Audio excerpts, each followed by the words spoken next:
तो क्या हाल है? मेरे ख्याल से सब ठीक होंगे। तो आज मैं आपके सामने एक बुक का रिव्यू करने जा रहा हूँ जिसका नाम है राकेश यादव 7300, जो कि बुक का टाइटल रहता है।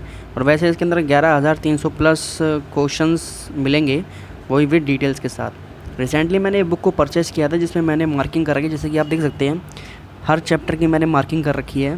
तो पहले मैं आपको ये बता दूं कि ये बुक पढ़नी ज़रूरी क्यों है और हमें ये बुक पढ़नी क्यों चाहिए या हमें लेनी क्यों चाहिए। सब थोड़ा रीज़न है। देखिए, असल में क्या होता है, चाहे लूसेंट पढ़ लो या कोई भी जीके की बुक पढ़ लो, हम जो थ्योरिकली पढ़ते चले जाते हैं पढ़ते चले जाते हैं, लेकिन जब सडनली हमारे सामने जब क्वेश्चंस आते हैं तब हमारा दिमाग बिल्कुल ख़राब हो जाता है और हम बिल्कुल भी उस पर ध्यान नहीं दे पाते हैं कि क्वेश्चन का आंसर क्या होगा। फिर दोबारा हम आंसर पलटते हैं। तो उस चीज़ से बचने के लिए सबसे बेस्ट तरीका है कि हम राकेश यादव की जो ये जीके की बुक है ये परचेज़ कर लें। ना करें तो भी कोई दिक्कत नहीं। देखो मैं यहाँ पे किसी को फ़ोर्स नहीं कर रहा हूँ कि आपको परचेज़ ही करना है, मैं सिर्फ एक सिंपल से आपको रिव्यू दे रहा हूँ, ठीक है। तो देखते हैं इस बुक के अंदर क्या क्या है, जो ताकि आपको मालूम पड़े कि इस बुक में फ़ायदा क्या है, ठीक है। तो देखिए फिर, तो राकेश यादव की बुक में आप देख सकते हैं कि इसके अंदर क्या क्या मिलेगा। इतिहास, भारतीय राज्य व्यवस्था, भूगोल, अर्थशास्त्र, जीव विज्ञान, भौतिक विज्ञान, रसायन विज्ञान, विज्ञान प्रौद्योगिकी, कंप्यूटर, खेल जगत, परस्पर सामान्य विज्ञान। वैसे तो ये इंग्लिश मीडियम में भी आती है, पर मैंने इसको हिंदी मीडियम में परचेज़ कर रखा है, ठीक है। बस एक सेकेंड। तो चलो देखते हैं इस बुक में ऐसा खास क्या है कि हमें पढ़ना चाहिए, ठीक है। देखते हैं एक बार। सबसे पहले जब फ्रंट में देखोगे तो आपको इस बुक में बताया गया होगा कि किस तरीके से आपको क्यूआर कोड का इस्तेमाल करना है, इन सब का इस्तेमाल करना है, ठीक है। मैंने क्यूआर कोड यूज़ कर चुका हूँ, लेकिन इस बुक की अच्छी बात यह है कि एक बंदा एक ही बुक के साथ एक ही बार क्यूआर कोड को इस्तेमाल कर सकता है और वो लाइफ टाइम के लिए होता है, ठीक है।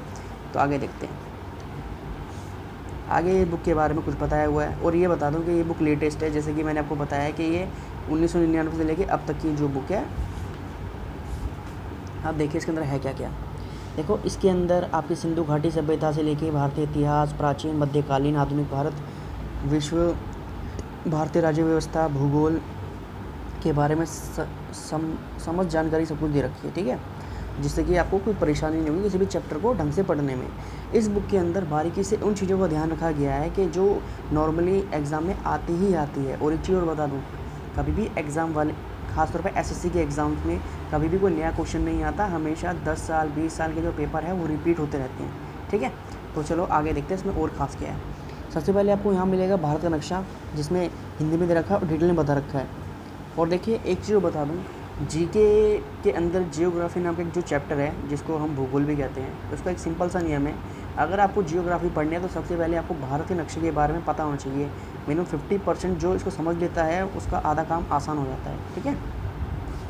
आगे देखते हैं।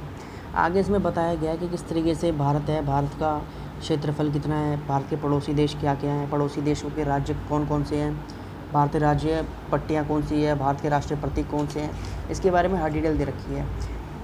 हमारा राष्ट्रीय चिन्ह कौन सा है, किसने जनगण मन बनाया था या कितने वंदे मातरम लिखा था, पंचांग कौन सा है हमारा, राष्ट्रीय पशु। और सबसे इम्पोर्टेंट जो चैप्टर लगता है वो लगता है ये भारत के शास्त्र नीति। ये हमेशा एसएससी या दूसरे एग्ज़ाम में आते ही आते हैं। देखते हैं किस किस स्टेट के अंदर क्या क्या होता है। ये बिल्कुल देखो, विजुलाइजेशन के लिए सबसे बेस्ट बुक ये लगी कि भाई देखते ही समझ में आता कि हाँ अच्छा इस स्टेट में ये है, ठीक है। तो आगे देखते हैं। आगे आपको डिफरेंट राज्यों के बताए गए हैं कि किस राज्य में क्या है, जैसे कर्मा, मुंडा, फगुआ, हुट्टा नृत्य, मुंदारी नृत्य वगैरह वगैरह, ठीक है। आगे देखते हैं। आगे ये सब आपको ऐतिहासिक स्थान के, भारत के ऐतिहासिक स्थान बता रखे हैं, विश्व की प्रमुख पर्वत श्रृंखला बता रखी है, ठीक है। और ये आपकी पर्वत श्रेणियाँ। देखो पर्वत श्रेणियाँ हम रखते तो बहुत है बुकों के अंदर कि यहाँ पे ये पड़ता है, यहाँ पे वो पड़ता है, लेकिन इसमें देखने का मज़ा ही कुछ और है। जिसमें आपको ये हमारा केरला है, केरला के अंदर हमारी नीलगिरी पहाड़ियाँ हैं, या फिर आप इलायची पहाड़ियाँ जो भी होती हैं आपकी, वो सब। आगे देखते हैं। आगे आपके जो बायोस्फीयर राष्ट्रीय उद्यान है उसके बारे में बताया गया है और यहाँ पे डिटेल में बताया गया है, ठीक है। मतलब शुरू में आपको इतनी बढ़िया तरीके से बताया गया है कि और देखो पहले बता दूँ, ये हमेशा एग्ज़ाम में आते हैं, 2 क्वेश्चन नहीं तो 1 क्वेश्चन तो आता ही आता है। और ये हमारी नदियाँ हैं, ये हमारी उत्तर भारत की नदियाँ हैं, नदी तंत्र, जिनमें सिंधु नदी तंत्र, गंगा तंत्र, और हमारा ब्रह्मपुत्र तंत्र है, फिर प्रायद्वीप नदियाँ हैं जिसमें अपने साउथ के नदियों के बारे में बताया जाएगा, बायोस्फीयर रिजर्व कहाँ पे क्या पड़ता है, ठीक है। और इस बुक की सबसे अच्छी बात ये लगी मुझे, इसमें सब कुछ दे रखा है जो एक स्टूडेंट को जानना चाहिए, ठीक है। इसमें सबसे इम्पोर्टेंट बात मेरे को अच्छी ये लगती है कि मैं दिखा देता हूँ आपको, ये सिंधु घाटी सभ्यता है। इसमें सबसे पहले यहाँ पे QR कोड दिया होता है। अगर आपको ये, वैसे तो ये सारे के सारे क्वेश्चन आंसर्स हैं विद डिटेल में, देखो डिटेल में लिखा हुआ है कि जैसे सपोज़ करो आप, ये लिखा है हड़प्पा व्यवस्था सामाजिक व्यवस्था थी, तो बता रखा है कि हड़प्पा की सामाजिक व्यवस्था समतावादी थी। हड़प्पा में खुदाई में उच्च वर्ग के निम्न वर्ग के लोग मकान एक निर्मित मिले थे, परंतु उनमें कोई भेदभाव का साक्ष्य नहीं मिला था। अब दूसरे बंदे कहते हैं कि इसके अंदर एरर है। भाई मेरे को तो मैंने तो पढ़ी है इसको, मेरे को तो एरर मिला नहीं। ऊपर से फ़ायदा ये है कि अगर आप QR कोड स्कैन करके यूज़ करते हैं तो उसका बेनिफिट सबसे ज़्यादा आपको ये मिलेगा कि भाई आप वीडियो को डिटेल में दे सकते हैं। डिटेल में कहते हो ना, बिल्कुल थ्योरिकली। याद रखना, सुनने से और देखने से हमको जल्दी याद होता है, बाकायदा पूरी की पूरी थ्योरी रटने में, ठीक है दोस्तों। तो आज के लिए बस इतना ही। थैंक यू इस वीडियो को देखने के लिए। अगर आपको बुक पसंद आई है तो एक लाइक कीजिए, सब्सक्राइब कीजिए और इस वीडियो को शेयर कर दीजिए, ताकि मैं आगे आपके लिए और बुकों का रिव्यू ला सकूं। वैसे मेरे पास और भी बुक्स हैं जिसका मैं आपको रिव्यू करता रहूँगा।